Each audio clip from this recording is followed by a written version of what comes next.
All right, good morning, it's Jody here again. Welcome to my channel. Today we are sitting down in front of the trailer here because I am going to replace the old incandescent lights with these new LED ones that I bought off AliExpress. I'll put the link in the description. The first thing we have to do is remove this old one here. But what I did yesterday was replace the one on this side, just so that I could work out any kinks in the process. And there were multiple kinks in the process. I managed to get the indicator working, and I managed to get the brake light working, but I couldn't for the life of me figure out how to get the tail light working. And I fiddled around for hours trying to figure out what the story was. And in the process discovered more about the rear tail light cluster of a Nissan X-Trail than I ever wanted to. But eventually I figured out that the white earth wire coming from the trailer that I had connected to the white wire on this light here was not the right thing to do, and that the earth wire on the light was not the white one, but it was in fact the black one. And so when I swapped them over and connected white to black and black to white, I got everything working on that side. And so now I'm going to repeat the process back on this side. Okay, so the first thing we have to do is remove the old light. I've already mostly undone the bolts here, so I'll just take those nuts off.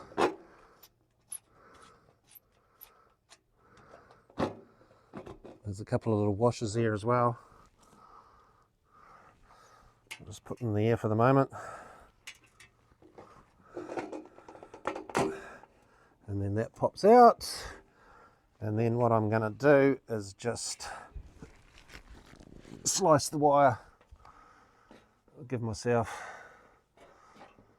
a bit of room. Cut it off.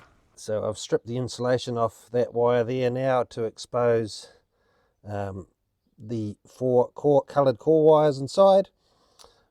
So now I am going to just strip the rest of those. If you're doing any electrical work, buy yourself a pair of wire cutters. It's extremely frustrating doing this sort of stuff without wire cutters, and a job that takes a couple of seconds with wire cutters would take you a couple of minutes without them, using a Stanley knife or something like that to cut around the wire. Alright, so there we go. Just give those a bit of a twist. And now, so we've got to hook these wires up here onto these ones here, and you can see here there's 5 wires. We've got an extra blue one that we've got to fit into place. So we've got red goes to red, that is your brake light. Yellow goes to yellow, that is your indicator. We've got, as I said before, black goes to white, that is your earth. And then we've got your white and your blue going to the black wire, and that is your tail light. And then also this little line of white LEDs here, which on this side of the trailer isn't going to do much, but on the right hand side it illuminates the license plate, so you can see that. Okay, so you can, on this on the trailer here, the old lights, the bolts for them were to the side of the hole where the wires go through, whereas on this light here they're in the center. So what I need to do now is drill a couple of holes in the center of that big one. So I'm just going to put these up here and kind of mark those about where they need to go. I'm not getting too fussy here because it's just a work trailer and not a $1 million mansion. I'm just using a nail here to make a center punch mark. The reason I'm using a nail is because I don't have a proper center punch. It'd be a useful thing to get. All right, and then we're gonna drill a hole.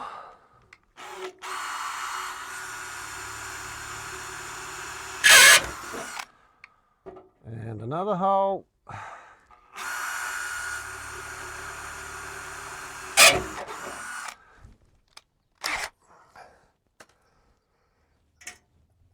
And now I'm gonna widen those holes with a 5.5mm drill bit.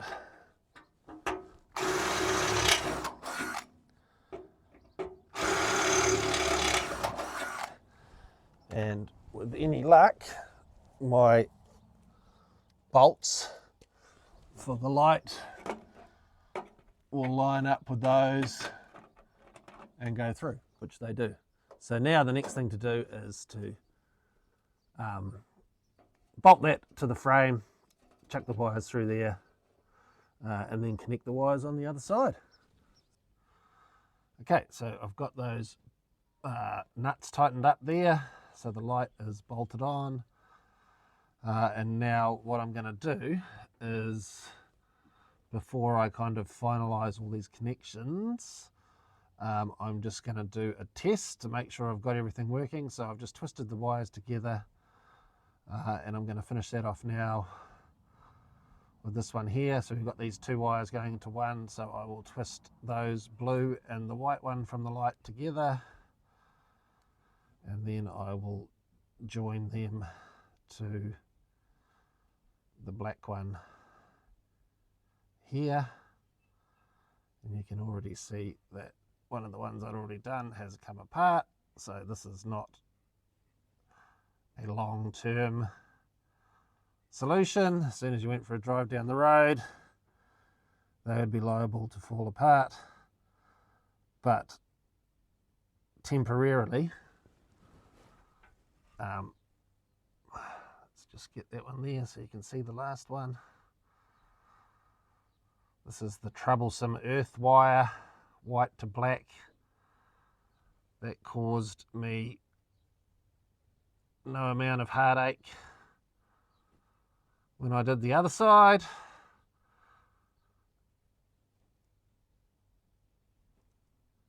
I suppose if I was a proper electrician, I would have known to check that as an issue earlier rather than going through all the other things I checked first before finally discovering that was the problem.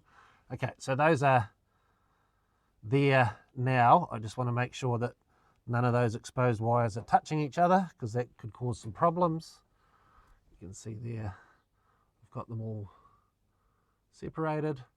So now I'm going to go hook up the car to the trailer and test these and see if they work.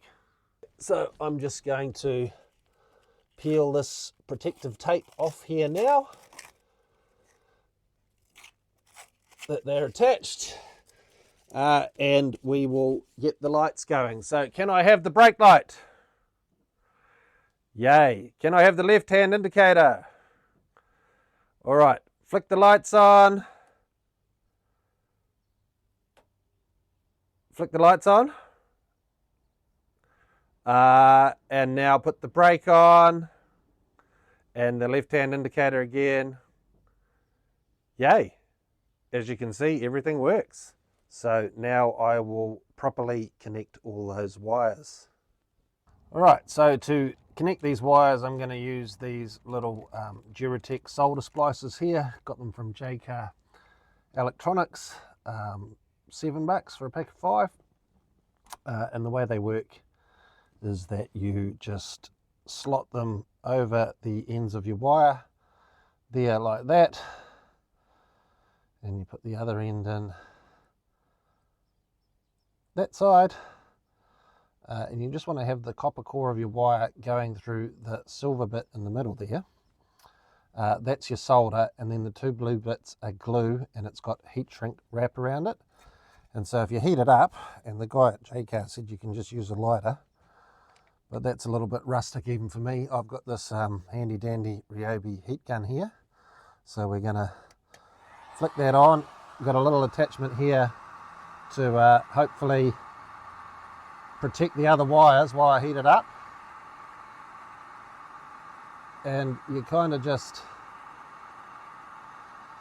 give it some heat until the solder melts, the glue melts, and the heat shrink wraps around it. And that should actually be, just do a little bit more on this end, a pretty good connection, fingers crossed. So now you can see the solder's melted in the middle there, the glue's melted, the heat shrink wrap has sucked in around that red wire insulation there. So now I just got to repeat that process on the other 4 wires here, and we'll be done.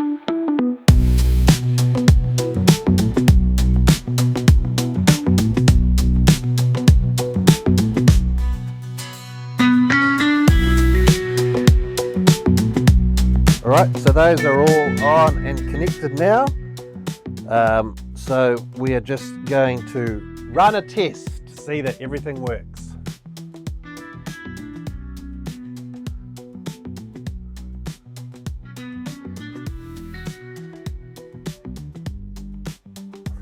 Left hand indicator, right hand indicator. Alright, brilliant, everything works. So the only thing I have to do now is all these exposed wires here, I just need to wrap them all up in black insulation tape or electrical tape, just to keep them protected, especially from water if we're driving the trailer on a rainy day. And if you're wondering why I am wearing glasses, it's because I went to the optometrist the other day and had an eye test, and it turns out that I'm blind. And I now need glasses. These are not proper ones, these are just some cheap reading glasses. But boy, man, did I notice the difference when I'm doing this fiddly kind of electrical stuff. Without these glasses on, everything's blurry and I can't see what I'm doing. And yet putting the glasses on, it's all in focus and magnified and much easier to do. So we'll wrap that tape on and then the trailer lights will be sussed.